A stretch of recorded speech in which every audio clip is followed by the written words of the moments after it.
శ్రీ సత్యసాయి జిల్లా పెనుగొండ వద్ద నూతనంగా నిర్మించిన రైల్వే ఫ్లైఓవర్ బ్రిడ్జిని కేంద్ర రైల్వే సహాయ శాఖ మంత్రి సోమన్న ప్రారంభించి జాతికి అంకితం చేశారు.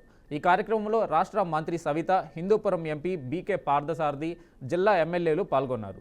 చంద్రబాబు నాయుడు ప్రమాణ స్వీకారం చేసినప్పటి నుండి ఆంధ్రప్రదేశ్ ప్రభుత్వం అభివృద్ధి పదంలో పరిగెడుతుందని సోమన్న అన్నారు.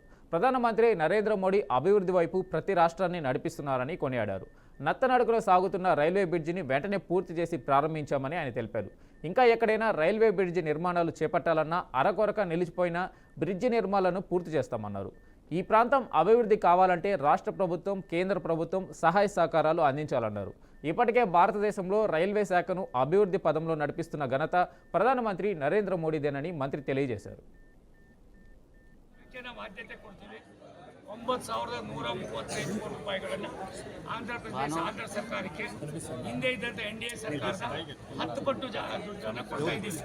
ಅದಲ್ಲದೆ ಅನೇಕ ಅಭಿವೃದ್ಧಿ ಕೆಲಸಗಳನ್ನು ನಾವು ಈಗಾಗಲೇ ತೆಗೆದುಕೊಂಡಿದ್ದೀವಿ. 3,000 ಚಿಲ್ಲರೆ ಕಿಲೋಮೀಟ್ರು ಈಗಾಗಲೇ ಎಲೆಕ್ಟ್ರಿಫಿಕೇಶನ್ ಆಗಿದೆ, ಡಬ್ಲಿಂಗ್ ಆಗಿದೆ. ಅದೆಲ್ಲ ಅಲ್ಲದೆ ಜನರಲ್ ವರ್ಕ್ಗೋಸ್ಕರ ಇದೆಲ್ಲ ಕೊಟ್ಟಿದ್ದೀವಿ. ಬೆನಗೊಂಡ ಏನಿದೆ ಹಿಂದೂಪುರ ತಾಲೂಕು, ಹಿಂದೂಪುರ ಜಿಲ್ಲೆ ಪಾರ್ಲಿಮೆಂಟ್ ಕ್ಷೇತ್ರಕ್ಕೆ ಸುಮಾರು ಕೋಟಿ ರೂಪಾಯಿಗಳನ್ನು ಖರ್ಚು ಮಾಡಿ ಈಗಾಗಲೇ ಮಾಡಿದ್ವಿ. ಎಷ್ಟೆಷ್ಟನ್ನು ನಾನು ಈಗಾಗಲೇ ಹೇಳಿದ್ದೀನಿ. ಆ ಎಲ್ಲವನ್ನು ಕೂಡ ಇನ್ನು 2 ವರ್ಷದಲ್ಲಿ ಎಲ್ಲ ಉಳಿದಿರ್ತಕ್ಕಂಥ ಕೆಲಸವನ್ನು ಮುಗಿಸ್ತೀವಿ.